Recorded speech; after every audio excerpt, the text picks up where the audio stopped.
सभी साथियों को क्रांतिकारी जय भीम, जय भारत, जय संविधान, जय मान्यवर साहब का आशीर्वाद। साथियों, आप सभी को बता दें कि बिहार के मुजफ्फरपुर की जो घटना के बाद गोल्डन दास को जिस तरीके से अरेस्ट किया गया, गिरफ्तार किया गया, उसके साथ 16 और बहुजन समाज के युवाओं को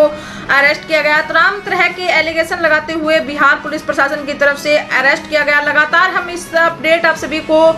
दे रहे हैं रूपा कांड को लेकर, और साथ में गोल्डन दास के तमाम जो आंदोलन रहे और उनकी जो गतिविधियां रही और गोल्डन दास कौन है, इनकी तमाम जानकारी हम आप सभी को देते आए हैं। और अभी अगर हम बात करें तो गोल्डन दास की गिरफ्तारी को लेकर और अभी बिहार पुलिस प्रशासन की तरफ से क्या कार्रवाई चल रही है इसके अंदर और क्या अपडेट है गोल्डन दास के इस केस को लेकर, आप सभी को बताने का काम करेंगे। गोल्डन दास के केस से संबंधित बात करें तो गोल्डन दास को आज अरेस्ट हुए काफी दिन हो चुके हैं, और गोल्डन दास की गिरफ्तारी किन हालातों के अंदर और किन परिस्थितियों के अंदर हुई, ये सभी बातें हमने आप सभी के सामने रखी। लेटेस्ट जो अपडेट गोल्डन दास के केस से संबंधित जो आ रही है, गोल्डन दास की रिहाई की मांग सोशल मीडिया के साथ साथ धरातल लेवल पर उठने लगी है। तमाम सामाजिक सोशल एक्टिविस्ट और सुप्रीम कोर्ट के अधिवक्ता और जहां पर जो सोशल एक्टिविस्ट हैं, एडवोकेट्स हैं और सामाजिक संगठनों के लोग हैं और आम जो लोग हैं, वो गोल्डन दास की रिहाई की मांग करने लगे हैं। अलग अलग क्षेत्र में मीटिंगें भी की जानी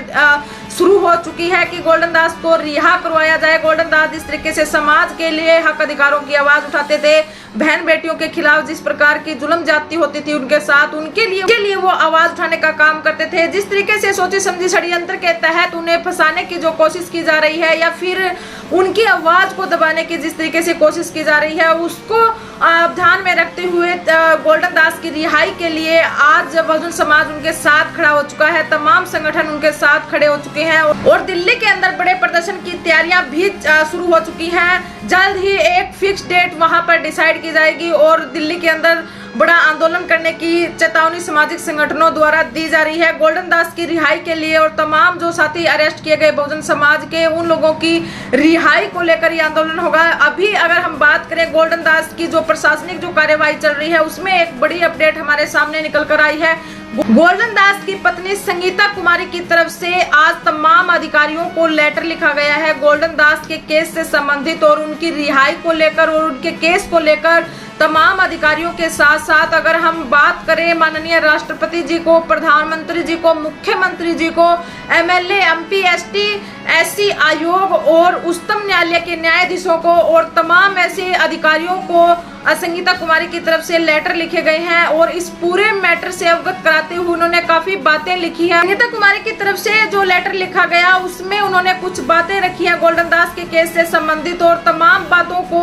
उच्चतम अधिकारियों तक पहुंचाते हुए उन्होंने अपनी बातें रखी और अपनी मांगे रखी। कि उन्होंने सबसे पहले कहा कि जो गोल्डन दास के केस से संबंधित जो रूपा कांड हुआ, उसके अंदर जो रूपा का जो मेडिकल करवाया गया वो किसी एक विशेष डॉक्टर द्वारा करवाया गया था। हम चाहते हैं कि उसके अंदर मेडिकल बोर्ड गठित करवाया जाए और उच्चतम न्यायालय की अध्यक्षता के अंदर और उनकी कार्रवाई के अंदर उनका मेडिकल हो। और साथ में उन्होंने आगे लिखा कि गोल्डन दास के केस से संबंधित निष्पक्षता के साथ उस केस की जांच होनी चाहिए और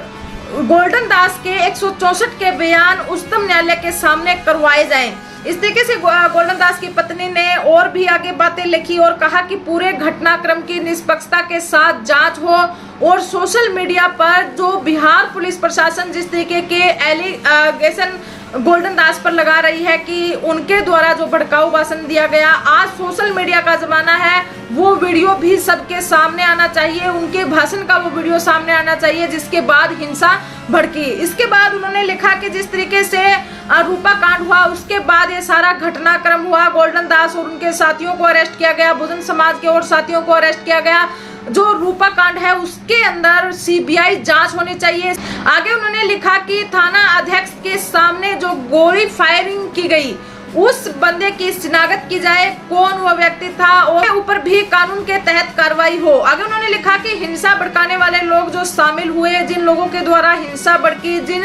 लोगों ने घरों में लूटपाट की या फिर जिन लोगों के द्वारा हिंसा भड़काने की कोशिश की गई, उन लोगों की निष्पक्षता के साथ जांच होनी चाहिए। और गोल्डन दास के केस के संबंध में उन्होंने कहा कि इस केस में पूरी इंक्वायरी में जो सभी समुदाय के अधिकारी शामिल होने चाहिए, किसी एक समुदाय विशेष समुदाय के लोग शामिल नहीं होने चाहिए। अगर निष्पक्षता के साथ जांच होती है और कहीं पर भी आज गोल्डन दास या तमाम जो बहुजन समाज के और साथी हैं वो अगर किसी भी सूरत में भड़काने के एवज में जिम्मेवार पाते हैं तो उनके ऊपर कानून के तहत कार्रवाई हो, लेकिन पूरी निष्पक्षता के साथ जांच हो और जो भी दोषी हो उसे कानून के तहत कानूनी प्रक्रिया का पालन करते हुए उन पर कानून कार्रवाई हो। इस तरीके से संगीता कुमारी जी ने तमाम बातें लिखते हुए माननीय राष्ट्रपति जी के नाम, प्रधानमंत्री जी के नाम और SC/ST आयोग के अंदर मुख्यमंत्री जी के नाम और तमाम जितने भी प्रशासनिक अधिकारी हैं उनको लेटर लिखते हुए इस केस के प्रति अवगत कराने का काम किया।